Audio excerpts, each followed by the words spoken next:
दिल्ली में तो घुसने नहीं देते हैं, तार वाले कांटे लगा देते हैं, जाल तान देते हैं, पुलिस को खड़ा कर देते हैं। भाई किसानों को घुसने दिया गया, कितने किसान मर गए।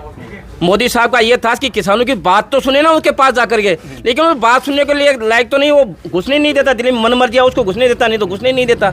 नरेंद्र मोदी और बीजेपी ने एक नारा दिया है 400 पार, और उस पे जो नेशनल मीडिया है वो मोहर लगाती हुई नजर आती है। लेकिन असल में ईवीएम का बटन दबाने वाली ये जो जनता है वो तय करेगी कि आखिर जीतेगा कौन, सरकार किसकी बनेगी। तो नाम चल रहा है कि भाई इनके पास तो वॉशिंग मशीन है, इनके पास नेता चला जाता है तो वो दूध का धुला हो जाता है। नमस्कार दोस्तों, मैं विक्रम, आप देख रहे हैं रंगीलो झुंझुनू। अभी नवलगढ़ विधानसभा क्षेत्र के खिरोड़ ग्राम पंचायत में हूँ। दुकानें हैं, मार्केट है और मुख्य चौक है खिरोड़ का। कुछ लोग हमारे साथ हैं। चुनाव नज़दीक है, लोकसभा चुनाव का रण है वो तैयार हो चुका है। नेता अपने समर्थकों और साथी पार्टी के नेताओं के साथ गांव गली लगातार नाप रहे हैं। जनता क्या सोचती है, किस मुद्दे पर इस बार वोट डालने वाली है और किसके पक्ष में झुंझुनू लोकसभा क्षेत्र का जो चुनाव है वो जाने वाला है, इन बड़े बुजुर्गों और गाँव के लोगों से जानते हैं। सबसे पहले परिचय हो जाए। ताऊ जी, क्या नाम है? अर्जुन सिंह। आपका जी? सावतराम। प्रदीप शर्मा। छोटा छोटा परिचय के साथ साथ सवाल भी मैं करता जाऊंगा कि खिरोड़ की जो खिरोड़ ग्राम पंचायत है, बड़ी पंचायत है, किस तरफ अब की बार मूड है? सीधा सवाल यही कर लेते हैं। विक्रम जी, सबसे पहले तो आपके चैनल को और आपको बहुत बहुत धन्यवाद। आपने खिरोड़ का व्यू लेने के लिए जो प्रयास किया है। खिरोड़ गांव नवलगढ़ पंचायत समिति का सबसे बड़ी ग्राम पंचायत है। यहाँ 11,000 से ऊपर यहाँ मतदाता हैं और ये तो आप और अब तो मीडिया भी करने लग गया। अभी तो वर्तमान का जो माहौल है, बीजेपी के खिलाफ लोगों में आक्रोश है। 10 साल का इनका जो कार्यकाल देखा है, झूठ का जो जुमला है वो ज़्यादा नहीं चलता, काट की हांडी ज़्यादा बार चढ़ती नहीं, लोगों का मानस बन चुका है। और एक कांग्रेस के पक्ष में जो लहर चल रही है, उस लहर का असर हर जगह ही देखने को मिल रहा है। खिरोड़ गांव तो पहले से ही यहाँ तो जो है कांग्रेसी मतदाता ज़्यादा ही रहे हैं और अच्छी लीड विजेंद्र ओला जी को मिलेगी। और लोग बाग जो है वो पद्म श्री शीश राम जी ओला के ये चूँकि सुपुत्र हैं, तो शीश राम जी ओला का भी वो देश के माने हुए नेता थे, उनका भी क्रेज़ है और उनके समर्थकों की संख्या भी बहुतायत से हैं। दूसरी बात, हमारे जो पूर्व विधायक डॉक्टर राजकुमार शर्मा जी हैं, उनके कामों का एक इतिहास रहा है, एक श्रृंखला रही है।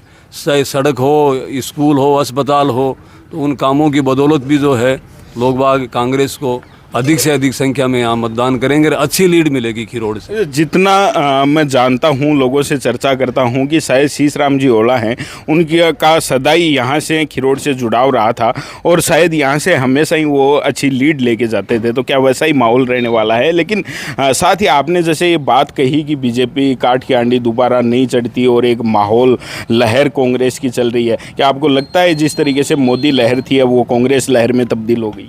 नहीं, मोदी लहर के नाम पर ये 2 बार जो है चुनाव जीत चुके हैं। अब ये लोग क्या करते हैं कि इनके यहाँ कोई ज़्यादा बहुत ही उपलब्धि लायक काम रहा नहीं है बीजेपी सांसद का, तो इनका विरोध होता है तो ये लोग कैंडिडेट बदल देते हैं। जनता ने 2 बार ये बात देख ली है और ये परिवारवाद की ये जो बात करते हैं, झूठी जो है जुमले फैला करके अब 400 पार का ये जो कर रहे हैं, ये ईस्ट इंडिया कंपनी की तरह से ये बिहेव कर रहे हैं। बाकी आप देखिए, मुख्यमंत्रियों को जेल में डालना, लोगों के ऊपर झूठे आरोप लगा करके ईडी सीबीआई के नाम से जो उनको डराना धमकाना और खुद की पार्टी में ले जाते हैं। तो जैसे अब इनका तो नाम चल रहा है कि भाई इनके पास तो वॉशिंग मशीन है, इनके पास नेता चला जाता है तो वो दूध का धुला हो जाता है। तो ये चीज़ें जनता को अब समझ में आ गई, समझने लग गई जनता, और बीजेपी के खिलाफ खूब आक्रोश है क्योंकि ये लोग ज़्यादा कुछ कर नहीं पाए। जिस तरह से हमारी जो संवैधानिक जो संस्थाएँ हैं, मतलब सुप्रीम कोर्ट को नहीं मानते, चुनाव आयोग को जिस हिसाब से ये लोग काम ले रहे हैं, सीबीआई ईडी सब का डर दिखा करके लोगों को डरा रहे हैं, धमका रहे हैं, कर्मचारियों को जिस हिसाब से, तो इनके खिलाफ एक माहौल बनता चला गया। अच्छा, एक बात करें कि इस बार दोस्तों जिस तरीके से नरेंद्र मोदी और बीजेपी ने एक नारा दिया है 400 पार, और उस पे जो नेशनल मीडिया है वो मोहर लगाती हुई नजर आती है। लेकिन असल में ईवीएम का बटन दबाने वाली ये जो जनता है वो तय करेगी कि आखिर जीतेगा कौन, सरकार किसकी बनेगी। ये क्या सोचते हैं? कठिन बटन दबाने को विचार है? भाई कांग्रेस में दबाने को पूरो विचार नहीं, बहुत ही तकड़ो विचार है, क्योंकि बीजेपी वाला ही जगह बहुत ही ज़्यादा अपने आप में 30 मार का समझ लगा। गेलान से किसान आपकी मांग पाएगा तो दिल्ली गया तो बंद दिल्ली में बढ़वा भी दिया को नहीं। यानी मालिक के कन आदमी जाए भी की बात रखे तो वो बात तो सुनाना, चलो भी वो समाधान हो या न हो, लेकिन बात तो सुनने का उनका हक है ना। लेकिन वो बिल्कुल से तानाशाही बरत रहे हैं बीजेपी वाले।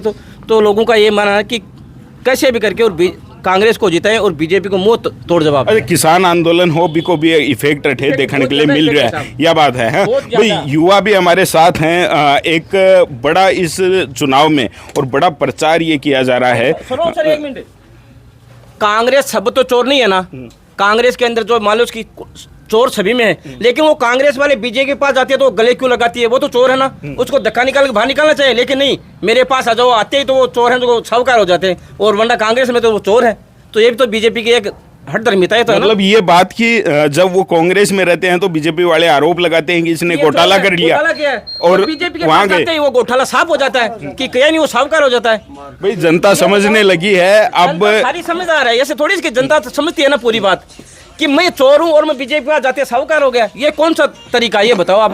भाई किसानों की बात हुई, देश के मुद्दों की भी बात आपने बताई, लेकिन अब सवाल युवा वर्ग से भी कि इस चुनाव प्रचार में बीजेपी की तरफ से अग्निवीर जो योजना थी उनकी रोजगार देने की योजना बता के खूब प्रचार प्रसार किया जा रहा है। क्या देखते हो, किस तरीके से अग्निवीर योजना को देखते हो? देखो, मोदी जब आया था 2014 में, तब उसने 2 करोड़ बेरोजगारों को रोजगार देने की बात की थी, कहीं नहीं मिला।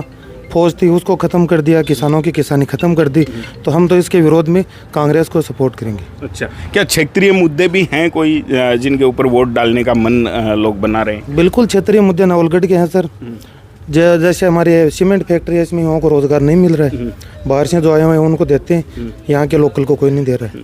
इस मुद्दे पर तो, सीमेंट फैक्ट्री वाले मुद्दे पर तो यहाँ से जो विधायक थे राजकुमार जी, उनको कांग्रेस से जो थे उनको हराया था इसी मुद्दे को लेके। तो क्या अब उसमें कुछ हुआ नहीं? नहीं, उसमें कुछ नहीं हुआ। यही विधायक भी वैसे कर रहा है जैसे वो कर रहे थे। अच्छा। युवाओं को रोजगार नहीं मिल रहा है। अच्छा, ये जो अभी की बात करें, 3-4 महीने का जो कार्यकाल अभी नवलगढ़ विधायक का जो निकला है, क्या कुछ हुआ है गांव में? कुछ नहीं हुआ। मैं तो फौजी आदमी हूँ, एक ही बात बताना चाहता हूँ। अभी 35 हज़ार रुपया मिले हैं, अब अग्निवीर बना दिया बैक जैसी। अरे आपके लिए भी, आप अगर रिटायर्ड पर्सन हैं, है ना, रिटायर्ड फौजी हैं, तो आपके लिए भी मुद्दा है देश का 1 रैंक 1 पेंशन का, उसको किस तरीके से देखते हैं? हमारी पेंशन काटेंगे, अभी बंद करेंगे, जैसे अग्निवीर कर दिया हमारी भी काट लेंगे। आपने तो खूब आंदोलन किया है दिल्ली जाके। आंदोलन करो कि क्या आंदोलन, बीजेपी सबको दबा देती है। आंदोलन भी नहीं करने दिल्ली देते में तो घुसने नहीं देती है ना। इनकी तो हर तरह, दिल्ली में तो घुसने नहीं देते हैं। तार वाले कांटे लगा देते हैं, जाल तान देते हैं, पुलिस को खड़ा कर देते हैं। भाई किसानों को घुसने दिया कि कितने किसान मर गए। मोदी साहब का ये था कि किसानों की बात तो सुने ना उसके पास जाकर के, लेकिन वो बात सुनने के लिए लायक तो नहीं, वो घुसने नहीं देता। दिल्ली में मन मर गया उसको घुसने देता, नहीं तो घुसने नहीं देता।